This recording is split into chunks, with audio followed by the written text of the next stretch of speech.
भगवान श्री कृष्ण की लीला भूमि वृंदावन को केवल एक तीर्थ स्थान ही नहीं बल्कि कन्हैया का अपना घर माना जाता है, क्योंकि वृंदावन का निधिवन ही वो पावन स्थान है जहाँ श्री कृष्ण आज भी रात में रास रचाने आते हैं, जिसके सबूत अगले दिन सुबह यहाँ देखने को मिलते हैं। इसी वृंदावन धाम में मौजूद हैं श्री बांके बिहारी।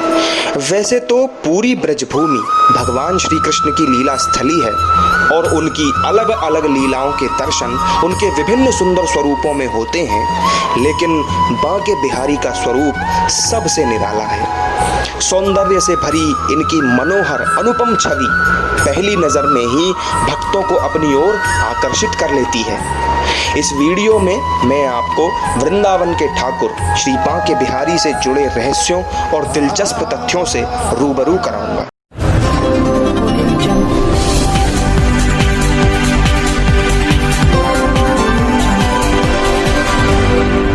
वीडियो के नीचे दिए हुए इस लाल रंग के सब्सक्राइब बटन को दबाकर #TV से जरूर जुड़ें और साथ में दबाएं ये बेल आइकन, जिससे कि आपको हमारी हर नई वीडियो का नोटिफिकेशन मिलता रहे।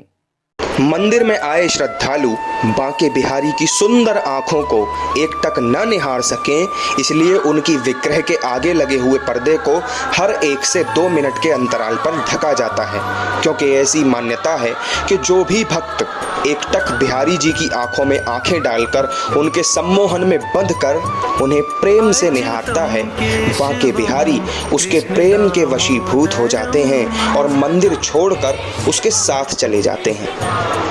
ठाकुर बांके बिहारी जी अकबर के 9 रत्नों में शामिल तानसेन के गुरु और संगीत सम्राट स्वामी हरिदास जी महाराज की संगीतमयी प्रेमा भक्ति से प्रसन्न होकर विक्रम संवत 1567 में निधिवन में प्रकट हुए थे। जब निधिवन में स्वामी हरिदास जी को युगल सरकार यानी कि राधा कृष्ण के साक्षात दर्शन हुए, तब हरिदास जी ने उन दोनों से सदा वहीं के लिए प्रतिष्ठित होने का आग्रह किया, लेकिन उनके मन में ये दुविधा थी कि श्री कृष्ण तो रोज एक साधारण वस्त्र पहनकर भी रह सकते हैं, लेकिन राधा रानी के लिए रोज नए आभूषण श्रृंगार में कहां से लाऊंगा। हरिदास जी के मन की इस दुविधा को राधा कृष्ण ने तुरंत भांप लिया और वे उसी क्षण 2 से 1 होकर संयुक्त रूप में प्रकट हुए। राधा कृष्ण का यही मिला जुला रूप है ठाकुर श्री बांके बिहारी। राधा रानी के श्री कृष्ण के साथ सम्मिलित रूप से प्रतिष्ठित होने के कारण ही यहाँ बांके बिहारी के साथ अलग से राधा रानी के दर्शन नहीं होते। स्वामी हरिदास जी महाराज निधिवन में ही अपने लाडले बांके बिहारी से लाड़ लड़ाया करते थे। बांके बिहारी जी का प्राचीन मंदिर निधिवन राज मंदिर में ही स्थापित था, जिसका निर्माण भरतपुर की लक्ष्मीबाई ने करवाया था। विक्रम संवत 1921 में मंदिर की जीर्ण अवस्था को देखते हुए गोस्वामियों के सहयोग से राजस्थानी स्थापत्य कला में बने वर्तमान मंदिर का निर्माण कराया गया। श्रीधाम वृंदावन के हर मंदिर, मठ और आश्रम में सुबह के वक्त 4 से 5 बजे के बीच मंगला आरती की जाती है, लेकिन जिन ठाकुर बांके बिहारी जी के दर्शन करने के लिए 7 समुंदर पार से भक्त खिंचे चले आते हैं, उन्हीं के मंदिर में मंगला आरती रोज नहीं होती। सिर्फ कृष्ण जन्माष्टमी की रात जन्मोत्सव के दौरान महाभिषेक के बाद मंगला आरती की जाती है।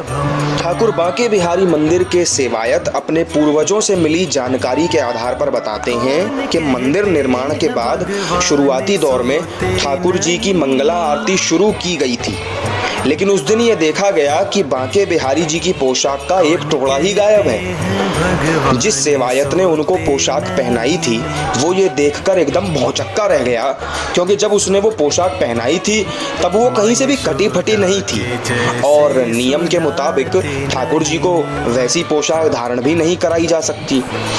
कुछ ही देर में निधिवन के राज मंदिर में सेवा कर रहे सेवाधिकारी से ये जानकारी मिली कि ठाकुर जी की पोशाक का एक टुकड़ा निधिवन की लता पताओं में फंसा हुआ मिला है। तब सेवायतों को इस चमत्कार का पता चला कि चूंकि ठाकुर बांके बिहारी पूरी रात निधिवन में गुजारते हैं और सुबह सवेरे जल्द मंगला आरती करने के कारण ठाकुर जी को निधिवन राज मंदिर से बांके बिहारी मंदिर तक आने की जल्दबाजी होती है, इसी वजह से जल्दी में उनकी पोशाक लता पताओं में फंसकर फट गई। तभी से सेवायतों ने यह फैसला कर लिया कि ठाकुर बांके बिहारी बाल्यावस्था में हैं और मंगला आरती से उनके विश्राम में खलल पड़ता है, इसलिए रोज सुबह मंगला आरती नहीं की जाएगी। साल में बस एक ही दिन श्री कृष्ण जन्माष्टमी के अवसर पर ही रात में ठाकुर जी का पंचामृत से महाभिषेक करने के बाद मंगला आरती की जाती है। बांके बिहारी से जुड़ा एक रोचक तथ्य ये भी है कि भगवान कृष्ण के दूसरे रूपों की तरह इनके हाथ में बांसुरी नहीं है। बताया जाता है कि स्वामी हरिदास जी महाराज ठाकुर बांके बिहारी को अपने छोटे बच्चे की तरह मानकर उनसे प्रेम करते थे और उनका मानना था कि अगर वे हर वक्त अपने हाथ बांसुरी पकड़ने के लिए उठाकर रखेंगे तो उनके हाथ में दर्द होने लगेगा, बिल्कुल वैसे ही जैसे किसी नाजुक छोटे बच्चे को होता है। यही कारण है कि बांके बिहारी जी के हाथ में आपको बांसुरी देखने को नहीं मिलती। समाज के हर वर्ग और संप्रदाय के श्रद्धालु बांके बिहारी को अपना आराध्य मानते हैं। ठाकुर जी कई करोड़पति कारोबारियों और उद्योगपतियों के बिजनेस पार्टनर भी हैं और गरीबों के सहारे भी। और केवल इतना ही नहीं, हर साल अक्षय तृतीया के दिन ठाकुर जी के चरण दर्शन करने के लिए पाकिस्तान से कुछ मुस्लिम पठान भी आते हैं। वास्तव में ठाकुर श्री बांके बिहारी की लीलाएं और इनकी महिमा का बखान शब्दों में कर पाना नामुमकिन है। #टीवी के लिए प्रशांत भारद्वाज की रिपोर्ट।